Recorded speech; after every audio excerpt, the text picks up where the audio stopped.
মিনাশ-শাইতানির রাজীম।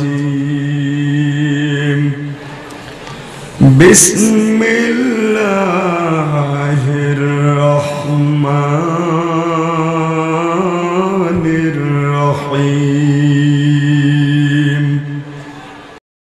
বালাগাল উলা বিকামালিহি কাশাফাদ দুজা বিজামালিহি হাসানাত জামিউ খিসালিহি সাল্লু আলাইহি ওয়া আলিহি।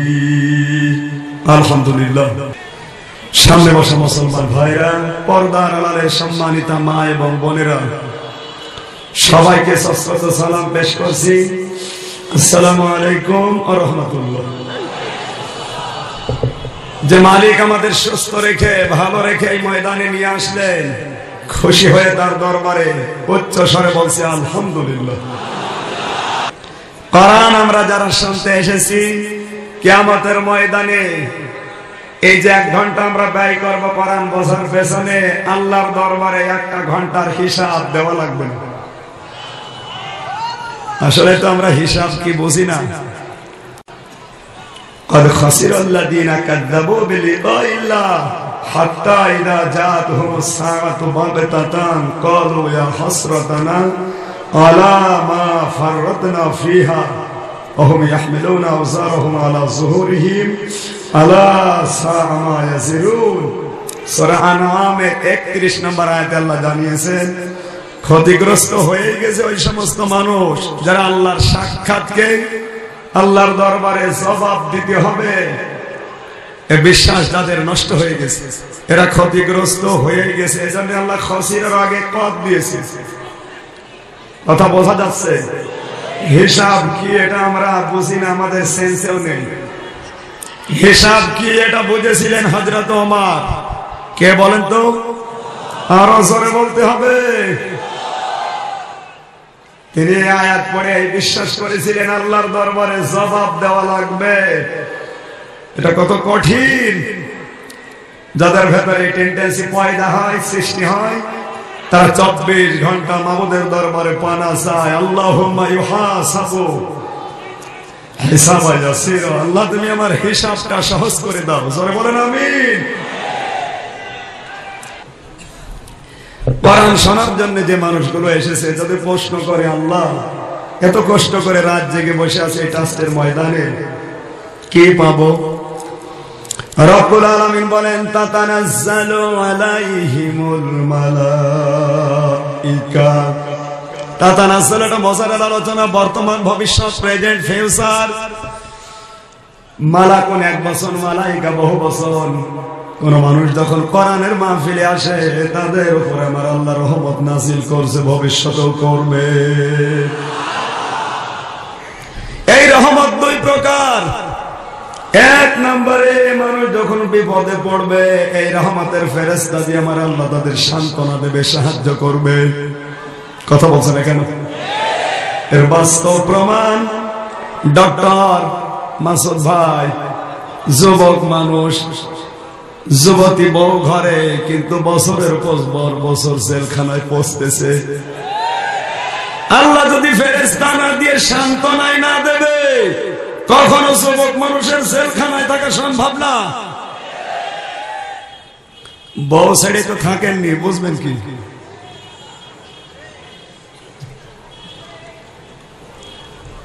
এটা কত কঠিন কাজ মাসুদ ভাই টের পাচ্ছে, কিন্তু দুঃখ নেই, আমার আল্লাহর রহমতের ফেরেশতারা সান্ত্বনা দিচ্ছে। টিভির পর্দায় মুখটা দেখলেই মুখের ভেতরে হাসি লেগে আছে। কথা বলেন। সুতরাং আজ যারা বিশ্বে ইমানের পরীক্ষা দিতে গিয়ে, কোরআনের উপরে চলতে গিয়ে কঠিন কঠিন কঠিনতর পরিস্থিতি, পরীক্ষার শিকার, এদের অবশ্যই আমার আল্লাহ রহমতের ফেরেশতা নাজিল করে সান্ত্বনা দিচ্ছে, নয়তো টিকে থাকা সম্ভব না। বিশ্ববিদ্যালয়ের এক ছাত্র জেলখানায় আটকে রেখেছে এমন একটা ঘরের ভেতরে, ওকে খাবারও দেয় না, পানিও পান করতে দেয় না, এমনকি অজু করার জন্য পানি চাইলে বলে প্রসাব করি, অজু কর। দেখা হয়েছিল, জিজ্ঞাসা করলাম এ কঠিন পরিস্থিতিতে খাবার নেই, পানি নেই, ওযু করার জন্যও দেয় না, তুমি তো নামাজ কাজা করো নাই, ইশারায় হলেও এই অবস্থায় নামাজ আদায় করেছো, কিসে তোমাকে নামাজ আদায় করতে বাধ্য করে? চোখের কোণে পানি নিয়ে এসে বলে, হুজুর আমি যখন ক্ষুধার যন্ত্রণায় অজ্ঞান হয়ে যেতাম, চোখ বন্ধ করে দেখি বিশ্ব নবী এসে আমার মাথায় হাত বোলাচ্ছে। সান্ত্বনা পাওয়ার আর কোন জায়গা মুসলমানদের নেই, একটাই জায়গা, মুহাম্মাদুর। অবশ্যই আল্লাহ ফেরেশতা নাযিল করে, যারা কোরআনের পক্ষে আছে, কোরআনের এই সৈনিক এদের সাহায্য করছে, কিয়ামত পর্যন্ত করবে, তার বাস্তব প্রমাণ তাতানাজ্জালু। কথা বলে 2 নম্বরে মানুষের সবচেয়ে বিপদের মুহূর্ত মরণ। অনেক মানুষ সারা জীবন ঠিক চলেছে, কিন্তু মরণের সময় বেঈমান হয়ে মারা যাওয়ার সম্ভাবনা আছে। কথা বলছে না কেন? আল্লাহ বলেন কঠিন মুহূর্তে আমার ফেরেশতারা ওই শিহরে দাঁড়িয়ে বলবে, ভয় নেই, কোনো ভয় নেই, কোনো চিন্তা নেই। সারা জীবন কোরআনের উপরে চলতে গিয়ে পরীক্ষা দিয়েছে, আজকে তার ফল আল্লাহ পাঠিয়ে দিয়েছে। আমার ভাইরা, পাবলিক যদি প্রশ্ন করে শীতের ভেতরে বসে আছি আর কোন ফায়দা আছে? আল্লাহ রাব্বুল আলামিন আসমায়ে দিয়ে ইঙ্গিত করেছেন, ফাউলাইকা ইউবাদদিলুল্লাহু সাইয়্যাতিহিম হাসানাত ওয়া কানাল্লাহু গফুরুর রহিমা। জোরে বলেন আল্লাহু আকবার। কোরআনের আওয়াজ শোনার পরে কার নাম উচ্চারণ হবে? যে যত জোরে আল্লাহু আকবার বলতে পারবেন, আপনার হার্টের রোগ থাকলে আল্লাহ ভালো করে দেবে। পরীক্ষিত যারা আল্লাহু আকবার মন থেকে চিৎকার দিয়ে বলতে পারে, ওদের হার্টের রোগ আল্লাহ অর্ধেক ভালো করে দেবে। চিৎকার করে বলেন তো আল্লাহু আকবার।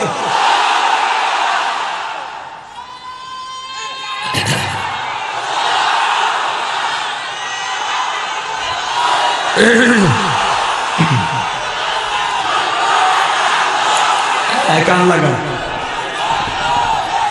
তাকবীর আর দেওয়ার দরকার নেই ভাই, বসেন।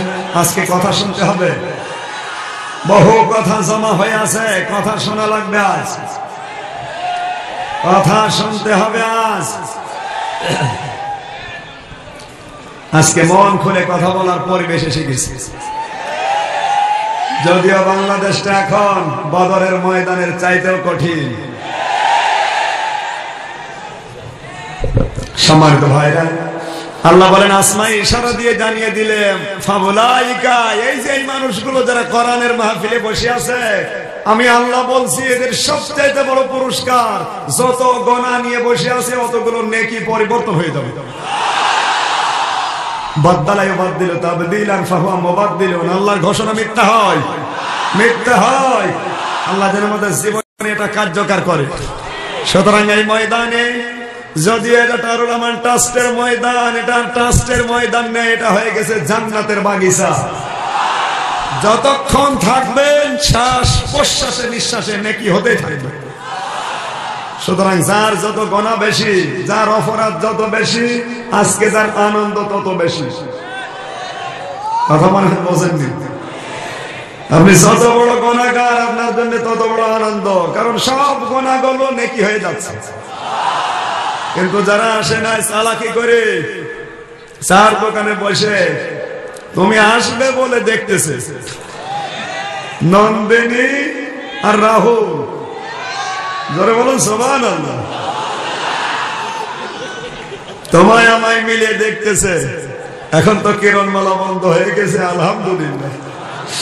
কত স্বামী যে কল দিয়ে বলেছে, হুজুর আল্লাহ বাঁচাইছে, বউকে আমি তাবিজ করেও কিরণমালা থেকে টাকাতে পারি না। বাংলাদেশে এমনও মহিলা আছে, কিরণমালা না দেখলে ওর ভাত হজম হয় না। এরকম বউ আছে কার কার বাড়ি? হাত তোলেন তো। এই যে একজন, এই যে হাত তুলেছে, ও এখনো বিয়ে করেনি। কারণ বয়স দেখলে তো বোঝা যায়। সুতরাং ওই সমস্ত জায়গায় যারা চালাকি করে বসে আছে, ওদের গোনা মাফ হবে না, ওদের গোনাগুলো পরিবর্তন হয়ে নেকিও হবে না। কথা বলেন। সুতরাং এই সুযোগ আল্লাহ আমাদেরকে তার কুদরতি হাত দিয়ে ধরে ধরে এই ট্রাস্টের ময়দানে বসেছেন। খুশি হয়ে বলেন আলহামদুলিল্লাহ। দরুদ আর সালাম পাঠ করছি আমাদের নবী, বিশ্ব নবী মুহাম্মদ রাসূলুল্লাহ সাল্লাল্লাহু আলাইহি ওয়াসাল্লামের প্রতি। এতক্ষণ পর্যন্ত যার প্রশংসায় গান শুনছিলেন, এই যে ডান পাশ ফাঁকা পড়ে আছে, এই জায়গায় যদি নবীজির জুতা রাখা হয়, আর এই বাম পাশের ফাঁকা জায়গায় তামাম দুনিয়ার সব নেতা নেত্রীকে যদি রাখা হয়, যত নেতা নেত্রী দুনিয়ায় এসেছে কিয়ামত পর্যন্ত আসবে, বর্তমানে যারা আছে সব নেতার চাইতে নেত্রীর চাইতে নবীর জুতার মর্যাদা আমার আল্লাহর কাছে বেশি। মগজ ঠান্ডা করে সঠিকভাবে কথা বলছেন। যার জুতার পরিমাণ মর্যাদা আপনার আদর্শ যাকে মানেন তার হয়নি। কথা বলেন। কিসের লেনিন, কিসের কার্ল মার্কস? আপনার আদর্শ হবে একমাত্র মুহাম্মদ রাসূলুল্লাহ। এটা যদি কেউ ভুল করেন আমল করতে, মরণের পরে বিনা হিসাবে বিনা বিচারে জাহান্নাম পেয়ে যাবেন। জোরে বলেন সুবহানাল্লাহ। হিসাবও লাগবে না, বিচারও আল্লাহ করবে না। যাদের আদর্শ ঠিক নেই, রাজনৈতিক দর্শনে নবী বাদ দিয়ে অন্য কেউ তার আদর্শ, ও মারা গেলে বিনা হিসাবে জাহান্নাম। দলিল আল আদাবুল মুফরাদ বাবুল গায়রের প্রথম হাদিস। বুখারী শরীফ লেখার আগে ইমাম বুখারী এই কিতাবটা লিখেছেন। এত দলিল দিয়ে যদি আপনার মন খারাপ হয়ে যায়, জিবরাইল এনে যদি এখানে বসিয়ে দেন, ও যদি ওয়াজ করে, আপনি বলবেন জিবরাইল মনে হয় জামাত ইসলাম। কিছু মানুষের মনই ওইরকম, যেমন মুসি যারা ওদের নজর সবসময় জুতার দিকে। আপনি বাজার দিয়ে হেঁটে যাবেন, অন্যান্য মানুষ আপনার মুখের দিকে হাতের দিকে তাকাবে, আর মুসি তাকাবে, ওর চিন্তা সবসময় হুজুরের জুতায় কালি আছে তো, ফিতা ছেড়া নাকি। কথা বলছেন। এখানে যারা মুসির মতো মন নিয়ে বসে আছে, ফেরেশতা জিবরাইল না, স্বয়ং আল্লাহ এসে যদি ওয়াজ করে, ও তাও বলবে আল্লাহ মনে হয় শিবিরের। আমি কি জামাত শিবিরের? কথা বলেন। দায়ী আল্লাহর দায়িত্ব নিয়ে এসেছি। আপনি কোন দল করেন ওটা আমার দেখার দরকার নেই। আজকের তেলাওয়াতকৃত আয়াতের আমার সাবজেক্ট হচ্ছে ঐক্যের ডাক, যেটা এটা সবচাইতে বড় প্রয়োজন। এইটা আজ নেই, এই জন্য আমরা মার খাচ্ছি। কথা বলেন। ঐক্য যদি না থাকে মার খাই কেমন করে? একটু তাকান। এক মুসলমান, এক খ্রিস্টান, এক ইহুদি, তিনজন যাত্রা করেছে। রাস্তার পাশে দেখে বিশাল এক আখের ক্ষেত, তিনজন তিনটা ভেঙেছে। ইহুদি খ্রিস্টান নাই, জবাব দেওয়ার কোন বিশ্বাস নেই, এজন্য ওরা ভাঙতে পারে। মুসলমান অন্যের জিনিস না বলে খাওয়া, না বলে নেওয়ার নাম চুরি। মুসলমান করতে পারে? বলেন। জমির মালিক এসে দেখে ফেলেছে, চিন্তা করেছে এরা তিনজন, আমি কিছু বললেও পারবো না। বুদ্ধি করে বলছে, ভাইরা শোনেন, আগ ভেঙেছেন অসুবিধা নেই, কিন্তু এটা মুসলমান আমার জায়েদ ভাই, এটা খ্রিস্টান আহলে কিতাব, প্রায় আমাদের কাছাকাছি, কিন্তু ইহুদি আল্লাহর অভিশপ্ত। এরা দুইজন আমার জমির আগ ভেঙেছে, আমি রাগ করি না, আমি খুশি। কিন্তু তুই ইহুদির বাচ্চা মালায়ন, তুই কেন আগ ভেঙেছিস? খ্রিস্টান আর মুসলমান বলছে তাই তো। ডাক দিয়ে বলে, আপনি ধরেন, আমরা মাইক দিচ্ছি। তিনজন মিলে ইহুদিকে 60 করে ফেলেছে। জমির মালিক চিন্তা করে, একটা তো 60 হয়েছে, দ্বিতীয় নাম্বারটাও 60 করা লাগবে। ডাক দোলে, এই খ্রিস্টান এদিকে আয়, এটা মুসলমান আমার জায়েদ ভাই, ও আমার একটা না 10টা আগ ভাঙতে পারে, অসুবিধা নেই। কারণ মুসলিম আখুল মুসলিম, মুসলমান মুসলমানের ভাই, তুই তো আর আমার ভাই না, তুই কেন আগ ভেঙেছিস? মুসলমান বলে, ভাই মারেন, ও আগ ভাঙবে কোন কারণে? ওর কোন অধিকার আছে? আমি আপনার ভাই। খ্রিস্টানকে 60 করে ফেলেছে। জমিওয়ালা চিন্তা করছে এবার তুই একা, যে এক ভেঙেছে ওই এক কেড়ে নিয়েছে। ডাক দিয়ে বলে, বেটা বিয়াদব, নবীর উম্মত দাবি করো, লোকের জমির আঁক ভাঙো।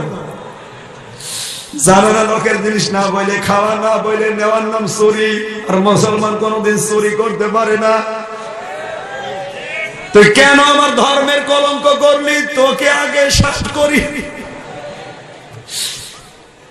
আজ ঠিক এই কায়দায় আমাদের শাস্ত করছে ইহুদি খ্রিস্টানেরা। কথা বলেন।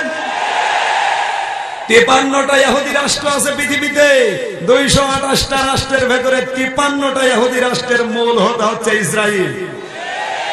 এরা আজ 5টা ষড়যন্ত্র করছে আমাদের বিরুদ্ধে। কষ্ট হচ্ছে আপনাদের? আমি মহিলা ফাংশনে 2টা বলেছিলাম, আর এখন বলবো 3টা। ওই সময় তো আপনারা ছিলেন, 5টাই বলছি। আমার প্রত্যেকটা কথা পেছনে কোরআন হাদিস আর বাস্তবতার দলিল দেব, কিন্তু আপনাকে মানা লাগবে। নিজেও কোরআন পড়তে পারেন না, ছেলে মেয়েকেও কোরআন পড়ান না। আমির হামজা কষ্ট করে বলছে, আপনি মানতেও চান না। আপনি তো টাটকা বুঝেন।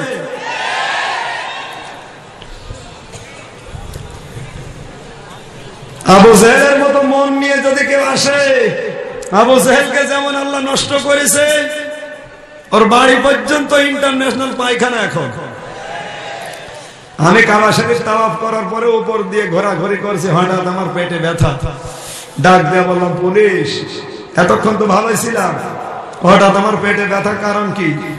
পুলিশ আমারে বলছে, হুজুর আপনি জানেন না এটা কোন জায়গা? বললাম, কোন জায়গা? আবু জেহেলের বাড়ি। আপনি এখনো পায়খানা না করে দাঁড়িয়ে আছেন, তাড়াতাড়ি যান, পায়খানা করেন, আপনার পেটের ব্যথা থাকবে না। পায়খানা করে দেখি আমার পেটের ব্যথা ভালো হয়ে গেছে। আল্লাহ বাঁচাতে চেয়েছেন। আমির হামজা, এত কষ্ট করে সেই বাংলাদেশ থেকে এসেছো, আর এই শয়তানের মুখে পায়খানা না করে চলে যাবা। তোমার পেটের ব্যথা এতদিন দেয়নি, আজকে আমি আল্লাহ শুরু করে দিলাম। কথা বলেন। ওর বাড়ি পর্যন্ত পায়খানা বানিয়েছে কে? আজও যদি কোরআন শোনার পরে আবু জেহেলের মতো মন তৈরি হয়, আপনার রাগ বেড়ে যায়, আপনার শয়তানি বেড়ে যায়, আপনার 14 বংশ পায়খানার মতো পচাতে আল্লাহ সময় নেবেন। সম্মানিত ভাইরা, সুতরাং তাম দুনিয়ার সবচাইতে বড় নেতা যিনি, তার আদর্শ আমরা যারা পেয়েছি, আমরা আসলেই খুশি। রাসূলের আদর্শ অনুসরণ করার ভাগ্য সৌভাগ্য সবার হয় না। এটা ভাগ্য হয় তাদের যাদের ভাগ্যকে আমার আল্লাহ নিজে লিখেছে। ইমাম ইবনে তাইমিয়ার একটা উক্তি পড়লাম কয়েকদিন আগে তাফসিরে মারিফুল কোরআনে। তিনি লিখেছেন, ইমাম ইবনে তাইমিয়া রাহমাতুল্লাহ আলাইহি। ইমাম ইবনে তাইমিয়া কত বড় আলেম ছিলেন, যারা আলেম আছে তারা বুঝবে। তিনি লিখেছেন, কোন জামানায় যদি ইসলামপন্থী দলের উপরে চিহ্নিত ইসলাম বিদ্বেষী মানুষদেরকে অত্যাচার জুলুম নির্যাতন করতে দেখো, হাজারো দল থাকতে পারে, তোমরা ইসলামী দল চিনতে না পারো, জালেমরা কিন্তু চিনতে ভুল করে না। চিহ্নিত জালেম এবং ইসলাম বিদ্বেষী লোকগুলো যাদের উপর অত্যাচার জুলুম নির্যাতন চালায়, তুমি যদি কোনো দল না পাও, ওই দলে যোগ দেবে। কোরআনে আল্লাহ জানিয়েছেন, আল্লাযীনা ইউযুনা রাসূলাল্লাহি লাহুম আযাবুন আলীম। সূরা তাওবা 10 নম্বর পারা 15 নম্বর পৃষ্ঠা 15 নম্বর লাইনের 61 নম্বর আয়াতের শেষের দিকে আছে। আল্লাহ তাআলা বলেন, এই পৃথিবীতে যারা আমার রাসূলকে কষ্ট দিচ্ছে, দিবে, তাদের জন্য যন্ত্রণাদায়ক আযাব নাযিল হবে। এখানে লক্ষণীয় বিষয় ইউযুনা আল্লাহ দিয়েছেন, মোজারে, বর্তমান, ভবিষ্যৎ, প্রেজেন্ট, ফিউচার। আল্লাহ কিন্তু আযা দিতে পারতেন, না দিয়ে দিয়েছেন ইউযুনা। আযা যদি দিতেন তাহলে রাসূলের উপরে নাযিল হয়েছিল, এটা মেনে নেওয়া যেত, কিন্তু ইউযুনা দিলেন। এখন তো রাসূল নেই, আছে। মুফাসসিরিন ইকরাম লিখেছেন, আল্লাহ ইউযুনা দেওয়ার কারণে নবী তো কিয়ামত পর্যন্ত থাকবে না, ওনার ইন্তেকাল হবে, কিন্তু নায়েবে রাসূল কিয়ামত পর্যন্ত দুনিয়ায় আসবে।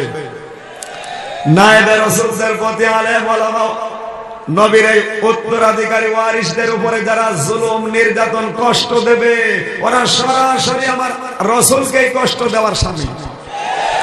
তাদের উপরেও জুলুম অত্যাচার। ছাত্ররা শিক্ষকের কলার ধরে নিয়ে এসে লাঠি দিয়ে পেটাচ্ছে। এর নাম কি শিক্ষা? এর নাম শিক্ষা?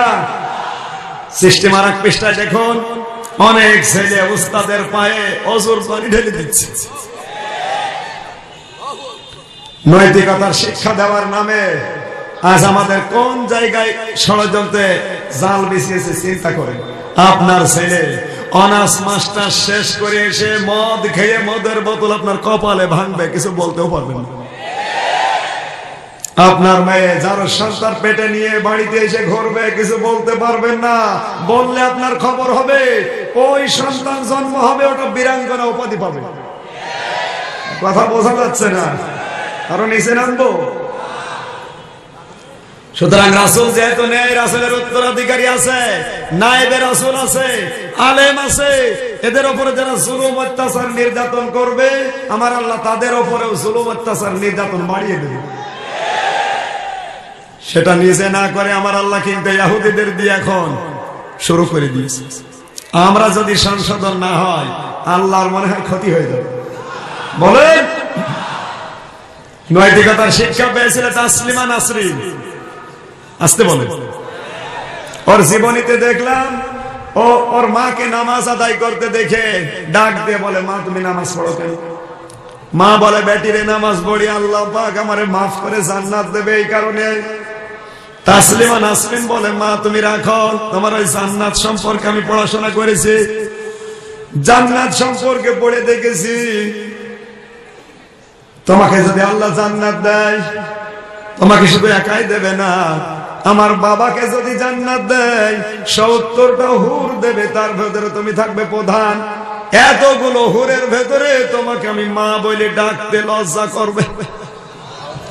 কি নৈতিকতার শিক্ষা পেয়েছে কবি শামসুর রহমান, শামসুর শয়তান কবিতায় লিখেছে, যখন আজান হয় মনে হয় বেশ্যা তার খরিদ্দার ডাকছে। ডক্টর আহমদ শরীফ, নামগুলো কি সুন্দর। বাবা মা হয়তো মুসলমান ছিল, শিক্ষা ব্যবস্থা নৈতিক শিক্ষা যেটা দিয়ে দিতে হয় কোরআন শরীফ, এইটা না থাকার কারণে ঢাকা বিশ্ববিদ্যালয়ের শিক্ষক এরপরেও নাস্তিক। কথা বলেন। মরণের আগে বলেছিল ছাত্রছাত্রীরা, শোনো আমি মারা গেলে কবরে দিবা না। ছাত্ররা জিজ্ঞাসা করে, স্যার আপনার লাশ পুড়িয়ে ফেলবো? বলে না, ও সুরঞ্জিত বাবু ধর্ম আমি মানি না। তাহলে করবো কি? আমি যখন মারা যাব আমার লাশটা তোমরা ঢাকা মেডিকেল কলেজে দিয়ে দিও। মেডিকেলের ছাত্রছাত্রীরা আমার লাশ কেটে কেটে ডাক্তারি শিখবে। কি নৈতিকতার শিক্ষা পেয়েছে? জোরে বলেন নাউজুবিল্লাহ। শিক্ষা ব্যবস্থায় যে ধস নেমেছে, ছোট্ট ছোট্ট ছেলে মেয়েরা, এখন আর বউগুলো বউ নেই। ছেলে মেয়ে সকালবেলা ফজরের নামাজ কালাম তো নেই, আজানের সময় ওঠে ঠিক, নামাজ কালাম বাদ দিয়ে ছেলেকে নিয়ে যাচ্ছে স্কুলে, ছেলের সাথে বাচ্চার সাথে মা ফ্রি। সব জিনিসে যখন ফ্রি, এটাও ফ্রি। কসিম হয় 7টা, প্রাইভেট 9টা, বই হচ্ছে 24টা, ছেলের ওজন 3 কেজি। 2 নম্বরে ষড়যন্ত্র চলছে সাংস্কৃতিক অঙ্গনে। আজ বাংলাদেশের নায়ক কিন্তু ওরা খুব কম নিয়ে যায়। এই যে আমাদের আত্মীয় স্বজন যারা, দাদা বাবুরা, কথা বলছেন এখন, বাংলাদেশের নায়ক নিয়ে যায় না, নিয়ে যায় নায়িকা। নায়ক গুলো নিয়ে যাও, নায়িকা নিয়ে যাও কোন কারণে? নিচে নামবো, ঠিক আছে।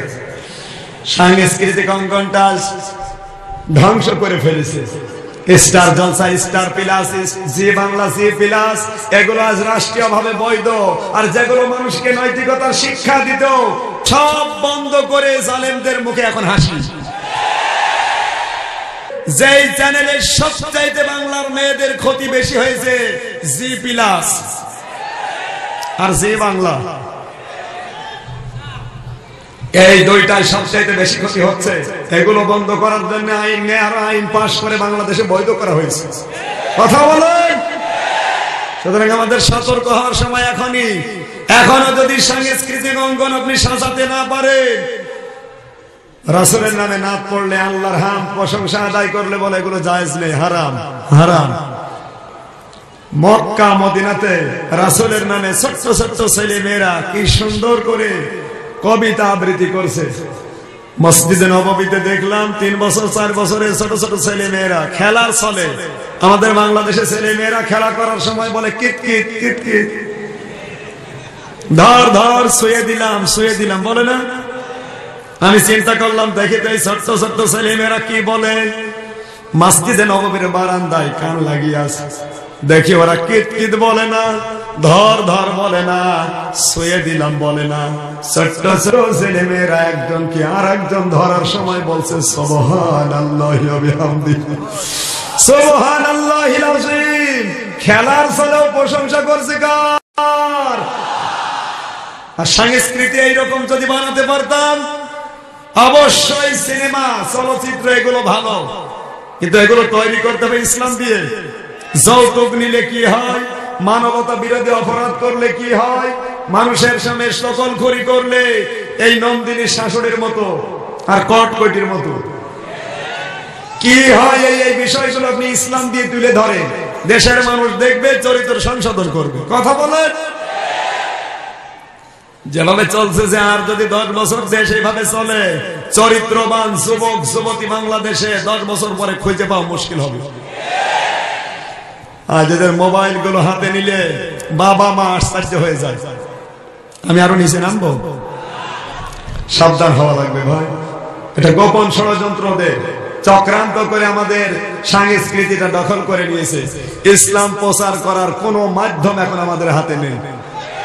আমি বাংলা ভিশনে আর টিভিতে, জি টিভিতে কথা বলতে যেতাম, কথা বলি আধা ঘন্টা কাটসাট করে 15 মিনিট দেয়, তাও 3 বার অ্যাডভার্টাইজ।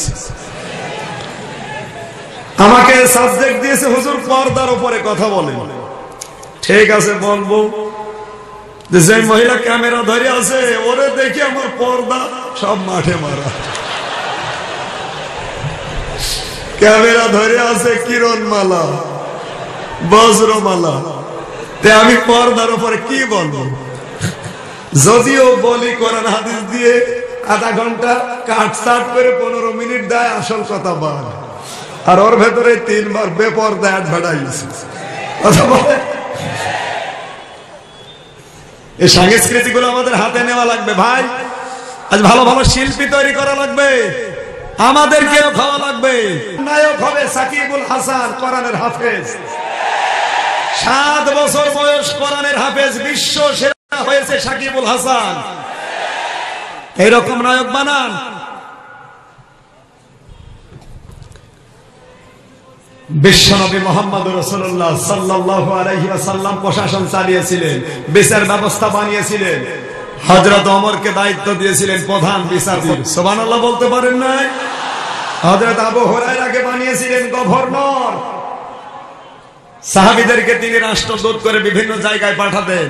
আজ আমরা এমন মুসলমান, কোনো কিছু আমাদের হাতে নেই, সব এখন জালেমদের হাতে। কথা বলেন। মিডিয়া গুলো আজ হাতে নেই, পত্রিকা গুলো হাতে নেই, ভালো ভালো কাজ আমরা করতে পারি না। সংস্কৃতি ওরা ষড়যন্ত্র করে দখল করে আমাদের ঈমান আমল সব জাহান্নামে পাঠিয়ে দিচ্ছে। 3 নম্বরের ষড়যন্ত্র হচ্ছে অর্থনীতিতে। সুদকে অর্থনীতির ভেতরে লাগিয়ে দিয়ে হারাম খাবার উপার্জন করতে বাধ্য করছে। হারাম খেয়ে কোনো ইবাদত মাথার উপরে ওঠে না। কথা বলেন। আজ গ্রাম বাংলার দিকে যান, সুদ নিয়ে এমন কোন পরিবার পাবেন না। না বেশি বললাম? আজ ব্যারাকের মাধ্যমে, এনজিও এর মাধ্যমে, এই যে ওয়ার্ল্ড ভিশন, কারিতাস, আশা, দুরাশা, নিরাশা, আরো কত নাম দিয়ে ওরা মানুষের খেদমতের নাম দিয়ে আসতেছে, ঈমান আমল ধ্বংস করে সুদ ঢুকিয়ে দিচ্ছে। অর্থনীতি বলতে আর কিচ্ছু নেই। যদিও একটু ছিল, সেটা এখন দখল করেছে এরা আমার বামরা। নিজে কিছু করতে পারে না। নিজে কিছু করার মুরদ নেই, একজন কষ্ট করে বানিয়েছে সেটার উপরে এখন চোখ দিচ্ছে। এই কথা বলেন, অন্য গাছ লাগিয়েছে, কাঁঠাল ধরেছে, উনি কাঁঠালের দিকে হাঁ করে আছে। নিজে গাছ লাগাও, কাঁঠাল ধরাও। এত কষ্ট করে ওরা বানিয়েছে, শ্রম দিয়ে, পরিশ্রম দিয়ে, মেধা যোগ্যতা খাটিয়ে, আর সেইটার উপরে জালেমরা এখন হাত দিয়ে উল্টা পাল্টা চিন্তা করছে। ভাই কান লাগান, ভাই কান লাগান। আপনি নিজে কিছু করেন, আমরা দেখবো। নিজে তো কিছু করার মুরদ নেই, যা করেন সবই তো লস হয়। কথা বলছেন এখানে, লস তো হবে। অন্য একজন কষ্ট করে বানিয়েছে এতদিন আশা করে করে, সেটা এখন চোখ দিয়ে অন্যের কাঁঠালের দিকে তাকিয়ে আছে। সুদ ভিত্তিক অর্থনীতি জারি করে আজ আমাদের বাংলাদেশকে সুদের কারখানা বানিয়েছে। এটা ধ্বংস হয়ে যাচ্ছে আমাদের অর্থনীতি। 4 নম্বরে রাজনীতি। কি বলেন তো আরো জোরে? বাংলাদেশের শিক্ষিত, সচেতন, উচ্চ শিক্ষিত মানুষ এখন আর রাজনীতি করে না। রাজনীতি করছে এখন ডালখোর, রাজনীতি করছে এখন নেশাখোর, যার লাল পানি না হলে রাত যায় না। আপনি তাকান বাংলাদেশের দিকে, ভালো ফ্যামিলির, উচ্চ ফ্যামিলির কোন শিক্ষিত মানুষ এখন রাজনীতিতে আসে না। রাজনীতিটাও ধ্বংস করে ফেলেছে চোর আর ডাকাত দিয়ে। কথা বলেন, কিন্তু কলুষিত করে ফেলেছে রাজনীতি। যাবে কোন মুখ নিয়ে?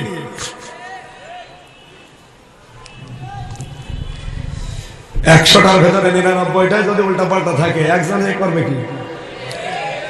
আমি আরো নিচে নামবো।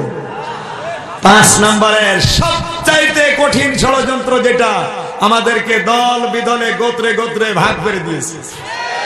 এটা একটি ইসরায়েলের প্রশিক্ষিত বাহিনী দিয়ে এই দেশে পাঠিয়ে আমাদের এই কাজ করেছে। কোরআনের শিক্ষা ব্যবস্থা না রাখার কারণে ইসরায়েলের গোপন কিছু শেখানো দালাল এই দেশে এসে ছেলে মেয়েদেরকে জঙ্গি বানাচ্ছে। কোরআনের শিক্ষা যদি থাকতো, ছেলে মেয়েরা কখনো জঙ্গি হতো না। কথা বলেন। এই দেশে যতগুলো দল আর বেদলে বিভক্ত হয়েছে মানুষ, ফরজ নিয়ে না, নফল নিয়ে না, ওয়াজিব নিয়ে না, সব হয়েছে নফল, মুস্তাহাব আর মুবাহ নিয়ে। কেউ মাথায় দেবে 5 কলি, কেউ 8 কলি, এই নিয়ে 2 পীর 2 দল। কথা বলছেন এখানে? কেউ জোরে আমিন বলে, কেউ আস্তে আমিন বলে, কারো ভোল্টেজ একটু বেশি, কারো একটু নরমাল। কথা বলছেন এখানে? কেউ কি ওয়ালাদ্দাল্লিন বলার পরে বলে নুরুল আমিন বলে, সবাই আমিনই বলে, একটু আস্তে একটু জোরে। আপনি জোরে বলেন, আস্তে বলেন, কোনো অসুবিধা নেই। মক্কা শরীফে, মদিনা শরীফে সূরা ফাতিহা শেষ করার পরে মনে হচ্ছে মসজিদ কেঁপে উঠছে। আমিন, আল্লাহ তুমি কবুল করো।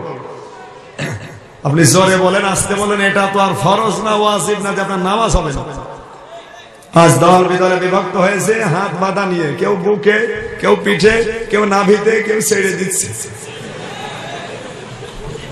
আপনি ফতোয়া দিতে পারবেন, কেউ যদি হাত বুকে বাঁধে, পেটে বাঁধে, নামাজ হবে না বলতে পারবেন? কেউ যদি হাত ছেড়ে দেয় বলতে পারবেন নামাজ হবে না? আমার যতটুকু গবেষণা বাংলাদেশের এই মানুষদের উপরে, এখন আমাদের পেটে, পিঠে, বুকে আর কোনো দোষ নেই, দোষে কপালে।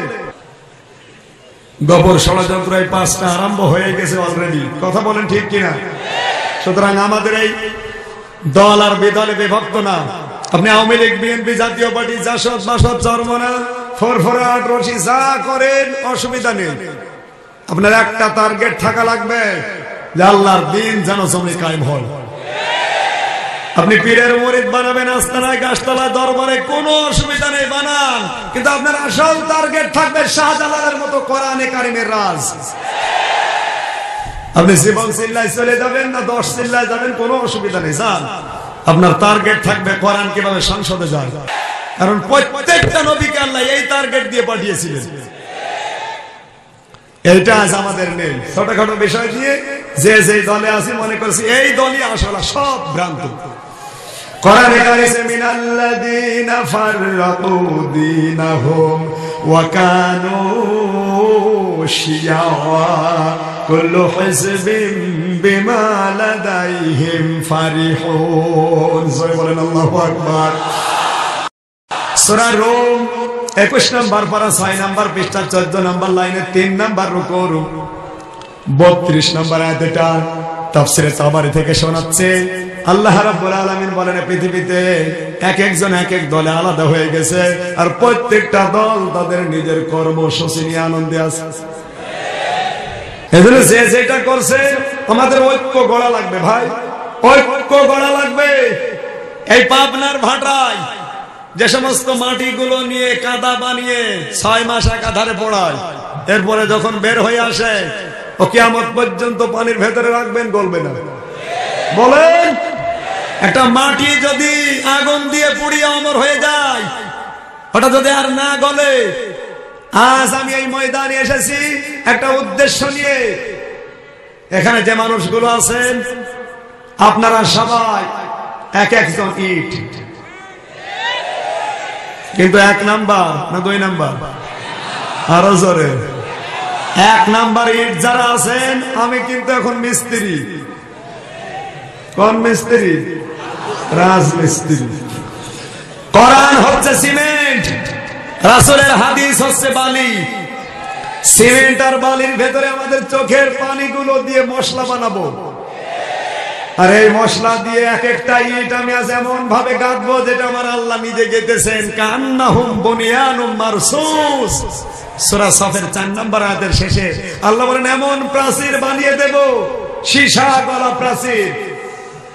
1 নাম্বার ইট দিয়ে যদি সিমেন্ট বালি আর পানি দিয়ে মশলা বানিয়ে আপনাদের দিয়ে যদি গেঁথে দেওয়া যায়, ফুটবল যারা খেলতে মারবে, ফুটবল এসে আবার তার নাকে লাগবে। ও পাবনাবাসী, রাজমিস্ত্রির দায়িত্ব নিয়ে ঐক্যের ডাক দেওয়ার জন্য আওয়ামী লীগ, বিএনপি, জাতীয় পার্টি, জাসদ, জামাত ইসলাম, চরমনা সবাই এখন আমরা এই ময়দানে আছি। আমাদের চোখের পানিকে মশলা বানিয়ে কোরআন আর হাদিসের সিমেন্ট বালি দিয়ে মশলা তৈরি করে আপনাদের যদি গেঁথে দেয়, আল্লাহর কসম এই দেশে না, মায়ানমারেও মুসলমানরা আর মার খাবে না।